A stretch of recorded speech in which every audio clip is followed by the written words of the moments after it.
ఇక్కడికి వస్తుంటే సోదరులు శ్రీనివాస్ గౌడ్ గారు, లక్ష్మారెడ్డి గారు, వెంకటేశ్వర రెడ్డి గారు మేమంతా కలిసి వచ్చినాం.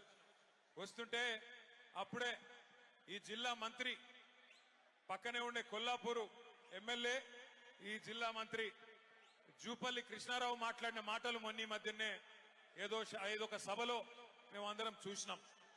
ఆయన చెప్తున్నాడు ఎక్కడో ఆదిలాబాద్ లో, అక్కడ ఎమ్మెల్యే గారు అడిగినారు ఆదిలాబాద్ లో, కృష్ణారావు గారు మీరు మంత్రి కదా, మాకు ఫలానా పని చేయాలి, మాకు ఫలానా పని చేయాలంటే మీ జిల్లా మంత్రి గారు ఏమంటున్నాడు ఎరికేనా?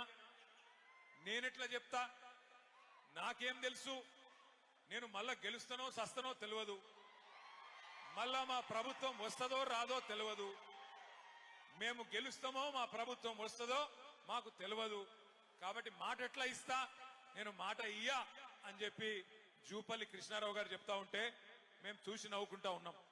కానీ ఇక్కడికి వచ్చిన అచ్చంపేట బిడ్డలందరికీ తెలుసు, జూపల్లి కృష్ణారావు గారికి తెలియకపోవచ్చు మళ్ళీ ప్రభుత్వం వస్తుందో రాదో అని, కానీ ఇక్కడికి వచ్చిన అచ్చంపేట బిడ్డలకు తెలుసు మళ్ళీ కాంగ్రెస్ ప్రభుత్వం వస్తుందా, వస్తుందా, పక్కానా? తిరిగి ఎవరు వస్తారు? ఎవరు వినబడతలేదు? కేసీఆర్ఏనా?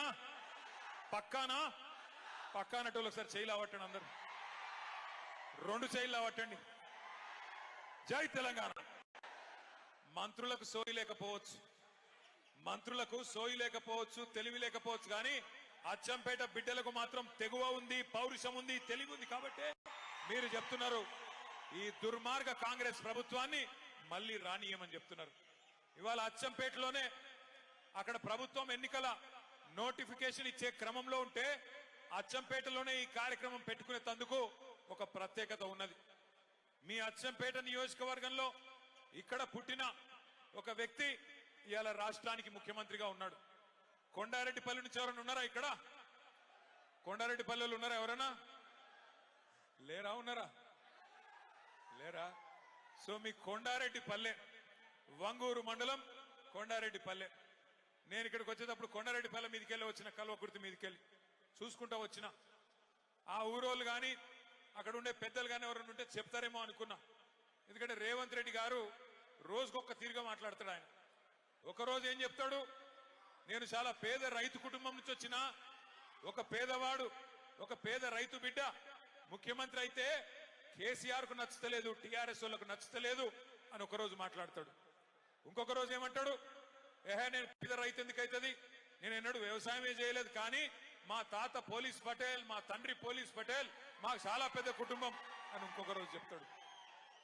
ఆయనను చూస్తే నాకు ఒకటే అనిపిస్తుంది, ఆయనలో ఒక అపరిచితుడు ఉన్నాడు లోపల.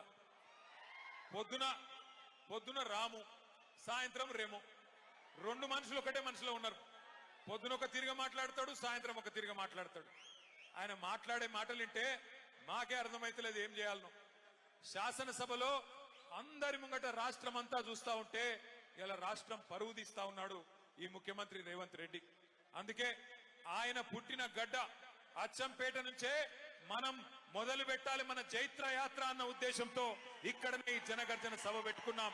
తప్పకుండా మిమ్మల్ని అందరినీ చూస్తుంటే నాకైతే నమ్మకం కలుగుతున్నది, స్థానిక సంస్థల ఎలక్షన్లలో కాంగ్రెస్ వాళ్ళు ఓటు అడగడానికి వస్తే తప్పకుండా వాళ్లకు మీరు ఏ బుద్ధి చెప్పాలో అది చెప్తారనే విశ్వాసం కూడా ఖచ్చితంగా కలుగుతా ఉన్నది.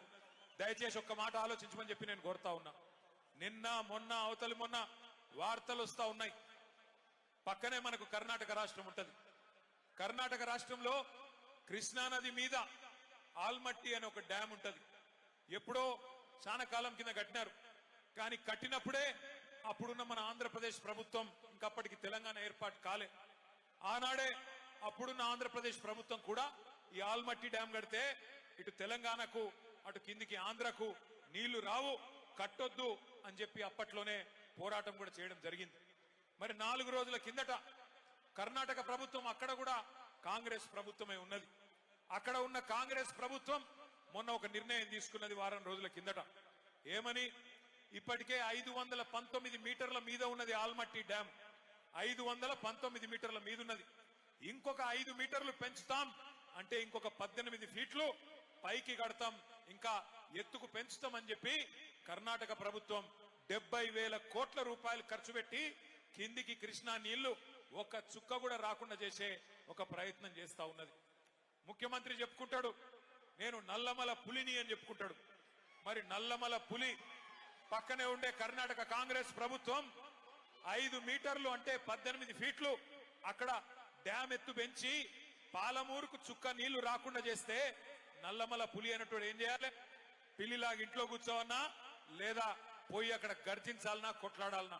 ఒకసారి గుర్తు తెచ్చుకోండి, నిజమైన పులి ఎట్లుంటదంటే కేసీఆర్ గారు 2001వ సంవత్సరంలో రాజోలి బండ డైవర్షన్ స్కీమ్ మీద నడిగడ్డకు నీళ్లు వస్తలేవని, అలంపూర్కు గద్వాల తాలూకాకు నీళ్లు రావడం లేదు, మా నీళ్లు మాకు రావాలి అని చెప్పి అక్కడ తూములు మూసేస్తేనే మాకు నీళ్లు వస్తాయని చెప్పి పాదయాత్ర చేస్తా ఉన్నారు.